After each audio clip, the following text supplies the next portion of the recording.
ดประตูไว้ยังบ่ได้ลูกเคยมาเด้อบ่ได้ลูกเคยมาเด้อ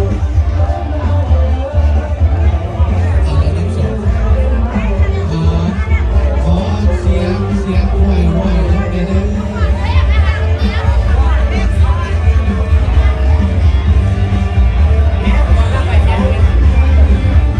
ทั้งฝ่ายซ้ายทั้งฝ่ายยิง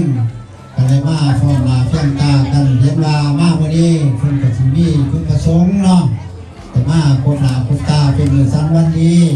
แต่มาแต่ความแต่ไงแน่เนาะแต่เป็นเวลา10 โมงแน่ประสงค์ยังเนาะก็ได้เดินทางมาถึงถึงสาว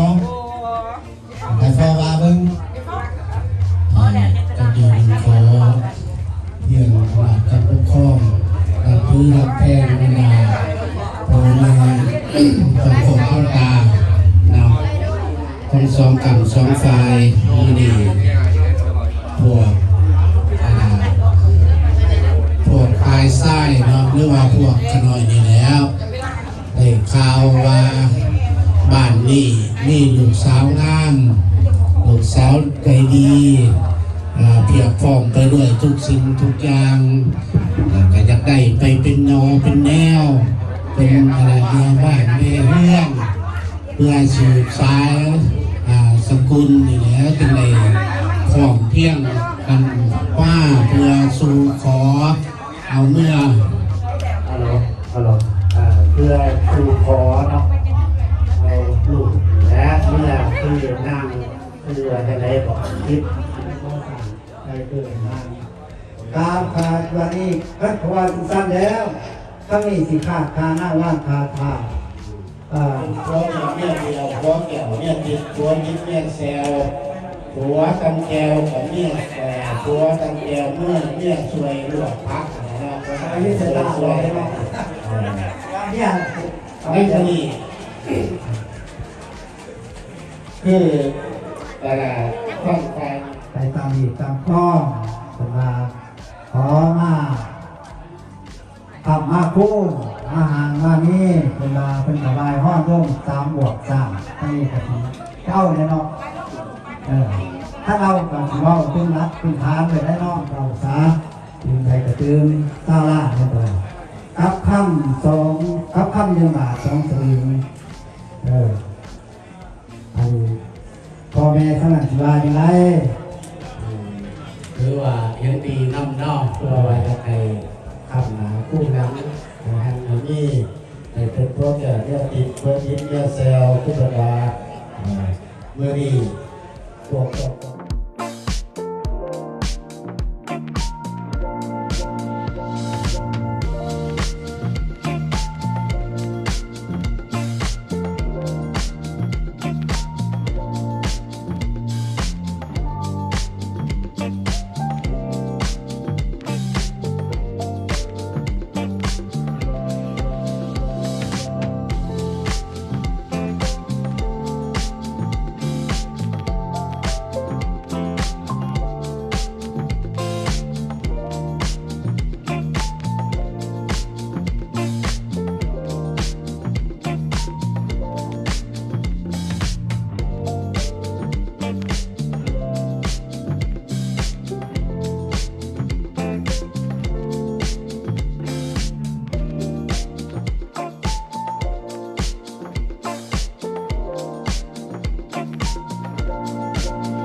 วันนี้พญาถ้ำเบิกสะเพ้าไปฆ่าเพิ่นกว่ามื้อนี้วันนี้พญาแทนฝ่าตั้งปีใหม่เพิ่นกว่ามื้อนี้วันนี้พญาใหญ่ยางแกงธนูแสงของเขาแฝงอันลำเดิดเงื่อนแก้วเกิดกลางโง่เพิ่นกว่ามื้อนี้วันนี้หมอเฮ็ดไทยได้เขาพ่วงนาเพิ่นกว่ามื้อนี้หมอเฮ็ดท่าได้เขาพ่วงใหญ่เพิ่นกว่ามื้อนี้พ่อแม่เฒ่าแก่มามอบพักวันให้เจ้าเพิ่นกว่ามื้อนี้มื้อสันวันดีให้ลูกหลานมีอายุมั่นควรยืนวันเดียวเลย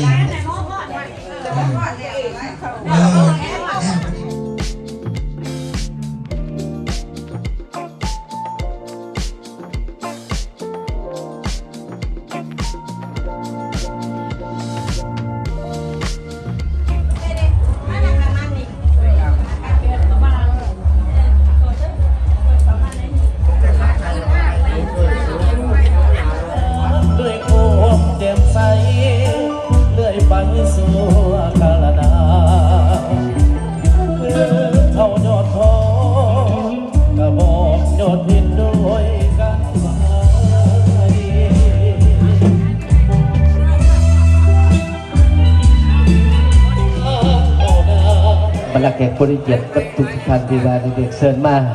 ในการบริที่ว่าเป็นการเป็นงานงานผูกคอตกแขนที่ว่ามื้อนี้ก็เป็นมื้อสันบัดนี้ ว่าโมเสริมสร้างช่วยเป็นพลาทุกอย่างให้สมดังปรารถนาให้ผู้สมหวังสมหวังสมดังผู้ลาว่าแม่เพื่อนผู้ดาอาก็มาพบอ่อนใจอยู่มองทางให้เดินยาวมัน